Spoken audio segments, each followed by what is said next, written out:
Hello, everybody. Scott Golden here with the impact review for the 22nd of July 2021. Overall, not a bad show, not a great show, just kind of here, which Impact has kind of been there, although debuts of new talent would imply at least they're trying to move the show forward a little bit. And they are feeling a little fresher as a result of those impacts. So, anyway, we open with the BTI match that doesn't air on television. Petey Williams, Trey Miguel defeating Tony Gunn and Cal Harrow. Opening video recaps Slammiversary, ending with the Jay White surprise appearance. This is a good signing for TNA, even if it or for Impact, even if it's a one-off. Chris Bay defeating Rohit Raju. They replay the video where Bay found a Bullet Club T-shirt in the locker room. Raju and Bay go at it with each other verbally before a match between heels. So basically, they're trying to get the better of each other from a heel trick here and there, and upon occasion. Anyway, they basically try to go through spots out of the way. Raju cuts off Bay with the aid of Shura, and after minutes on top, Raju goes off high speed flurry of offense. Bay is able to dodge and turn a comeback with great striking combo. Raju came back with a crossface, but Bay is able to escape and counter. Raju running knee and hit the Art of Finesse for the win, and not a bad open. Anyway, backstage, Jay White approached and Bay asks if he could get a message. White explained that the Bullet Club is always looking for up-and-comers. Bay tells White that he works alone, only for White to remind him how working alone has been working out for Bay, and the invitation has an expiration date. That would be a bump for Bay to move forward in this way. Jimmy Miller tries to interview Omega. Don Callis interrupts and comes in to address the interview. Callis says Omega is injured after the match, and it's all Impact Management's fault. Callis said he didn't know Jay White was coming, but figured that either here to stab someone in the back or join a better version of the Bullet Club, the Elite, and then D'Lo Brown, Matt Striker run down tonight's card. They bring up Homecoming on July 31st. Mickey James comes down to the ring. James said that her intentions is not to get into a fight with Ferrazzo, but for business. She introduced and intended to do things. She invited Ferrazzo to come out and take part in the NWA Empower upcoming event. This is good for the NWA. Ferrazzo told James that she's out there because she hoped she'd rectify the wrongs that had been done at Slammiversary, but all James wanted to do was get her booked on her show. I don't necessarily like the way that played out. Gail Kim comes out and joins them in the ring. She talks about how to fix things, telling Peraza that if it wasn't James that interrupted her, it was Kim, and asked to go out, and all she wanted was to make history with the show. James once again asked Peraza, and she finally accepts the offer. Then we get a new vignette of Drama King. Matt Cardona, Jake Something, and Chelsea Green defeated Tennille Dashwood, Sam Beal, and Brian Myers. Caleb with a K. Green returns to Slammiversary, joins Matt Cardona, her real-life fiance or husband. I don't know if they're legally married yet or not. Match starts with Something getting the better of Beal. Next up, Cardona paired with Myers and having the upper hand until Dashwood distracts Cardona and allows Myers to kick the legs out of the second rope and cut her off. Myers did keep the momentum for a long time. In less than a minute, Cardona reversed a superplex and tags in Green. Match comes down to Green and Dashwood after all the men take out Caleb and try to distract Green. Taylor Wilde returns and takes him out and allows Green to hit the Unprettier on Beal for the win. Match really doesn't amount to much as it's very short. Edwards cuts a promo on Morrissey. Edwards tells him he didn't win at Slammiversary, so Morrissey shouldn't walk around thinking he had. He's still undefeated. Edwards challenged Morrissey to a fight in the parking lot.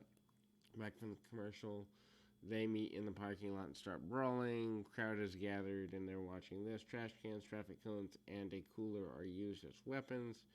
Edwards brings out kendo sticks. Morrissey eventually makes him retreat, and there's a cut under the eye of Edwards before it's all said and done. Miller interviews Brian Myers to nail Dashwoods about their strategy heading into Homecoming. Dashwoods rejects Myers and tells him she wouldn't team with him after having 2 straight losses. Beal promised Myers he'd find a partner for Myers. They hinted Dashwood was the reason Wild had been gone for months. They run down a couple of the latest accolades. He called himself Real Belt Collector, and that's Jay White doing this, and he said he's an impact because of David Finlay. He brought up that he and Finlay are wrestling on August 14th on Resurgence, so he could come to Impact because he knew Finlay would be here. He calls out the elite fans of Bullet Club since they kept throwing 2 sweets. He told Good Brothers that they're not going to come back and rejoin. They're not good enough for the current level of Bullet Club. He said he's saying that he could appeal his decision, but suddenly the elite come out. Callis said that he loved White, but now that he brought up the real Bullet Club, he remembered it's because Good Brothers and Kenny Omega brought it up to a new level. He said that the White Buffalo Club wasn't selling as many T-shirts and full of mid-carders, and so he insisted that White should join the Elite. White brings up that White beat Omega in their last match in New Japan, and Omega and Callis leaves after that comment. Good Brothers started to address how they'd made the Bullet Club what it was, and the Bullet Club only had good pay because they left. Anderson waited for White to thank them. White, however, comes back saying Anderson picked the 2012 G Climax, and White was everything that he ever hoped to be at that point. Anderson and Gallows jump White and go for the Magic Killer. Chris Bay makes the save. Backstage, Miller interviews Josh Alexander about his next challenge. Alexander is answering when Kenny Omega accidentally pushes him. They get into a stare down. Callis pulls them apart. Good Brothers cut a promo backstage saying White had forgotten how to be thankful. They called Bay a young boy, and he doesn't know who he just messed with. They challenge White and Bay to a match next week. Awesome promo here. Finn Juice, David Finlay, and Juice Robinson defeat Ace Austin and Madman Fulton. Finn Juice made a return at Slammiversary defending Fulton and Shura, and Scott D'Amore makes an impromptu match as a result. Fulton and Shura running wild, complaining on being banned from Ultimate X, and match starts with Finn Juice in control over Austin. But after getting a bit too playful, Austin manages to escape, dodge, and push Finlay into Fulton as he's waiting for the tag. Work over Finlay for a while with a couple of near falls, but soon after, Robinson gets a hot tag and gets rid of Austin, and a roll up for the win on Fulton. And after the match, Austin and Fulton jump Finn Juice because they managed to get better of the brawl until Shura and Raju run down and join Austin and Fulton in the attack against Finn Juice, and they end up laid out. Rich Swann and Willie Mack cut a promo about Violent by Design, blaming them for losing the titles instead of owning their loss. Violent by Design wanted to do something about it. They could find them in the ring next week.